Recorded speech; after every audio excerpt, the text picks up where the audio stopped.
حدیثوں میں آیا ہے الدعاء صلاح المومن، دعا مومن کا اسلحہ ہے.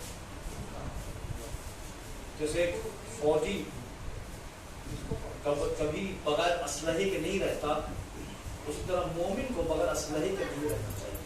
الدعاء صلاح المومن، دعا مومن کا اسلحہ ہے. اور دعا پروردگار عالم کو بہت پسند ہے. وہ کہتا ہے کہ میرے سامنے ایسے مانگو جیسے مانگا جاتا ہے، اور ہم لوگ ویسے مانگتے نہیں. اگر دعا مانگنے کا طریقہ سیکھنا ہے ہم کو، تو ہمیں صحیفہ سجادیہ کی دعاؤں کا ایک بار اردو میں ترجمہ پڑھنا ہوگا کہ سید سجاد نے کیسے مانگا ہے پروردگار سے. وہ سید سجاد جو زین العابدین عبادت گزاروں کی زینت، وہ اپنے رب سے کس طرح سے مانگ رہے ہیں، کیسے مانگ رہے ہیں، اور اس طرح سے گڑگڑا کے مانگتے تھے، رو کر مانگتے تھے کہ ان کے آنسو بہ کر زمین پر آتے تھے. یہاں تک روایت والی ہوا کہ قبر اپنی بناتے تھے اور قبر بنا کر بیٹھ کر اس پر گریا کرتے تھے، اور ان کے آنسو سے قبر بھیگ جاتی تھی. پوچھنے والے نے پوچھا فرزند رسول آپ کیوں گڑگڑا رہے ہیں، کیوں گریا کر رہے ہیں، کیوں رو رہے ہیں، آپ کو کس بات کا ڈر، کس بات کا خوف؟ آپ امام ہیں، آپ کے والد امام، آپ کے دادا امام، پورا خاندان معصوم ہے، تو پھر اتنا پروردگار کی بارگاہ میں کیوں گریا کر رہے ہیں؟ تو امام نے کہا قبر کے اندر رشتہ داری کام نہیں آنے والی، قبر کے اندر انسان کے اعمال کام آئیں گے. قبر کے اندر انسان کے اعمال کام آئیں گے. وہ امام کہہ رہا ہے جو زین العابدین ہے، عابدوں کی زینت، جو سید الساجدین ہے، سجدہ کرنے والوں کا سردار. کہاں ان کی عبادت، کہاں ہم گناہگاروں کی عبادت. وہ امام اپنے رب سے کس طریقے سے مانگ رہا ہے اس کو دیکھنا ہے. تو سید سجادیہ کی دعاؤں کا ترجمہ ایک بار پڑھیں کہ کیسے مانگا ہے. اگر سید سجاد نہ ہوتے تو ہمیں اپنے رب سے مانگنے کا طریقہ نہیں آتا، اور ابھی بھی ہمیں طریقہ نہیں آتا. ہم کہتے ہیں کہ طریقہ سیکھا ہے، لیکن وہ طریقہ کامل نہیں سیکھا جو طریقہ سیکھنا چاہیے. ایک چھوٹے سے فقیر کو لے لیے، آپ کے دروازے میں فقیر آتا ہے، تو ایک بار اس نے کھٹکھٹایا، آپ نے نہیں سنا، دوسری بار کھٹکھٹایا، آپ نے نہیں سنا، تیسری بار آپ نے کہا معاف کر دو. آپ کہیں کھڑے رہیے، راستے میں کوئی فقیر آ جائے، معاف کرو، جائے گا نہیں، اللہ کے نام بھیا معاف کرو، نہیں ہے، نہیں ہے، پھر کھڑا. تو آیا کہ جب تم اللہ سے مانگو جس کیریکٹر تم فقیروں سے دو، کہ فقیر کس طرح سے جب تک ملے نہیں تو دروازے سے ہٹتا نہیں. تو جب تک اللہ کی بارگاہ سے تمہیں ملے نہیں تم وہاں سے ہٹو نہیں. اور پروردگار کہتا ہے جب تم میری بارگاہ میں آؤ تو ہاتھوں کو بلند کر کے مانگو، ہاتھ نیچے کر کے نہیں، ہاتھوں کو بلند کرو. تم جب ہاتھ لوگوں کے سامنے پھیلاؤ گے تمہیں شرمندگی محسوس ہوگی کہ کسی کے سامنے ہاتھ پھیلا رہے ہیں، خجالت محسوس ہوگی. لیکن جب تم میری بارگاہ میں ہاتھ پھیلاؤ گے اور بلند کرو گے تو تمہیں فخر محسوس ہوگا کہ ہم اپنے پروردگار سے مانگ رہے ہیں. اور پروردگار کو بہت پسند ہے جب اس کا بندہ اس سے مانگتا ہے. جب اس سے مانگتا پروردگار کو بہت پسند ہوتا ہے کہ میرا بندہ مجھ سے مانگ. اسی لیے اس نے کہا اور ان تو ہم سے مانگو، ہم تمہیں دینے والے، عطا کرنے والے.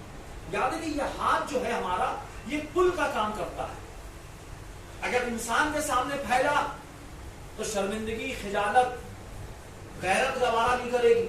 یہی ہاتھ رب کی بارگاہ میں بلند ہو گیا تو فخر محسوس ہوگا کہ اپنے پروردگار سے مانگ رہے ہیں.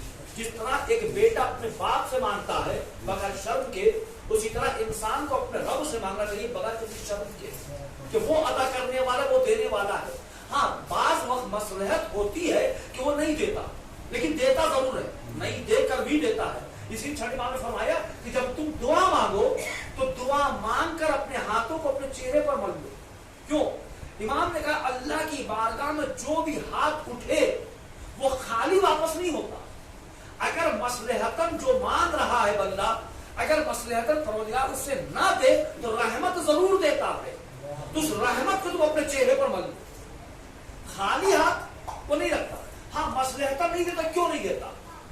مثال کے طور پر آپ نے دیکھا ہوگا کہ مطلب سردی کا زمانہ ہے یا گرمی کا زمانہ ہے، کسی ایک زمانے موسم سرما کے موسم میں آپ کے بچے کو خدا نہ خواستہ بخار آ گیا، نزلہ ہو گیا، اس نے آپ سے ایک آئس کریم مانگ لی، ایک آئس کریم دے دے.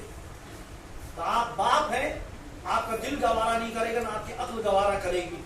اب بیٹے سے کہ بیٹا ابھی تمہاری طبیعت صحیح نہیں ہے، جب طبیعت تمہاری صحیح ہو جائے گی میں ایک آئس کریم 2 آئس کریم دے گا، لیکن ابھی تمہارے لیے بہتر نہیں ہے.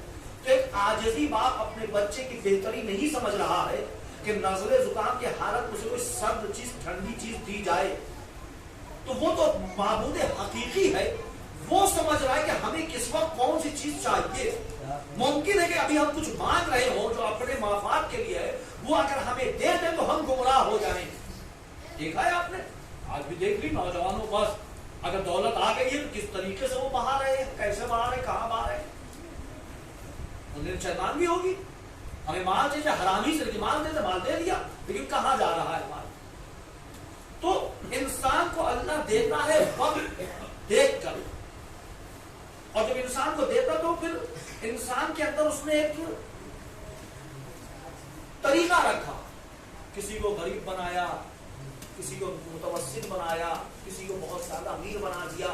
اب شاید کبھی کبھار ہم بھی سوچتے پروردگار ہم کو غریب بنایا ہے، متوسط بنایا کیونکہ ہم کو پیسے والا بنا دیا، یا سب کو غریب کیوں نہیں بنا دیا، یا سب کو متوسط کیوں نہیں بنا دیا، سب کو پیسے والا کیوں نہیں بنا دیا، سبھی پیسے والے ہو جاتے. یہ کبھی سوچتے، اور ابھی سے نہیں سوچا جا رہا، یہ موسیٰ کے زمانے میں بھی سوچا گیا تھا. حضرت موسیٰ کے زمانے میں ایک شخص آیا حضرت موسیٰ کے زمانے کا، پروردگار سے اپنے کہیے اے موسیٰ کہ انسانوں کے درمیان کوئی غریب امیر متوسط کیوں ہے، سب کو امیر کرتے، سب کو پیسے والا کرتے. اے موسیٰ نے کہا اللہ نے مصلحت کے تحت نظام چلانے کے لیے درجہ رکھا، کسی کو غریب، کسی کو امیر، کسی کو متوسط بنایا، کہ نہیں سب امیر ہو جائے. دعا کریے تب ہم آپ کے رب پر ایمان لائیں. اے موسیٰ نے اپنے رب کو پیغام پہنچا دیا، تیرا بندہ اس طرح سے چاہ رہا. اللہ نے کہا ٹھیک، اس کی دعا کو قبول کر لو. دعا قبول ہو گئی. اب سب امیر بن گئے. جب سب امیر بن گئے، کچھ مدت کے بعد ایک شخص آیا کہ اللہ کے نبی میرے گھر کی چھت گر گئی ہے بارش کی بنا پر، اور ہم گئے مستری پاس بنانے کے لیے، تو مستری ہم سے کہہ رہا ہے کہ نہیں میرے پاس پیسہ بہت ہے، ان کو ضرورت نہیں کام کرتی، وہ بیٹھ کے کھائیں گے. کچھ دیر گزری، دوسرا شخص آیا، اللہ کے نبی میرے گھر کا دروازہ ٹوٹ گیا، ہم بڑھئی پاس گئے بنانے دروازہ، بڑھئی کا نہیں میرے پاس پیسہ بہت، ہم کو کام کرنے کی ضرورت نہیں. تھوڑی دیر بعد جو شخص آیا تھا دعا کروانے، وہی شخص پھر آیا، اللہ کے نبی یہ کون سی بات ہوئی، میری جوتی ٹوٹ گئی، ہم موچی پاس جائے کہ چپل بنا دو، میری جوتی بنا دو. کوئی کہتا نہیں میرے پاس پیسہ بہت ہے، ان کو کام کرنے کی ضرورت نہیں. بہت مشکل ہو گئی. تو نہیں نے خواہش کی تھی، ہماری خواہش کی بنا پہ دعا قبول ہو گئی، رب کا ہے مشکل ہے. نبی تو کیا کریں، تو تم نے کہا تھا سب کو امیر بنا دے، اللہ نے بنا دیا. کہ نہیں اب اپنے رب سے کہیے جو جیسا تھا ویسے ہی کر دیں. پروردگار نے کہا پروردگار تیرا بندہ پھر کہ اس سے پوچھو، تو ہی تو اسی نے کہا تھا نہیں اپنے رب سے کہیے دعا کر دے. پھر موسیٰ نے دعا کی، پھر سب کو برابر سے ہٹا کر پھر درجہ بندی کی، کسی کو امیر، کسی کو غریب، کسی کو متوسط بنایا. نہیں بات واضح ہوئی، اگر سب نواب بن جائیں گے تو چائے بن پلائے گا.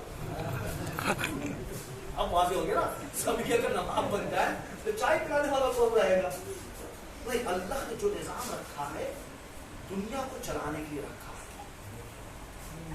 اور اس نے اپنے بندے کو وسیلہ قرار دیا ہے کہ کام پروردگار کرائے گا اپنے بندے کے ذریعے سے، اپنے بندے کے ذریعے کام کروائے گا.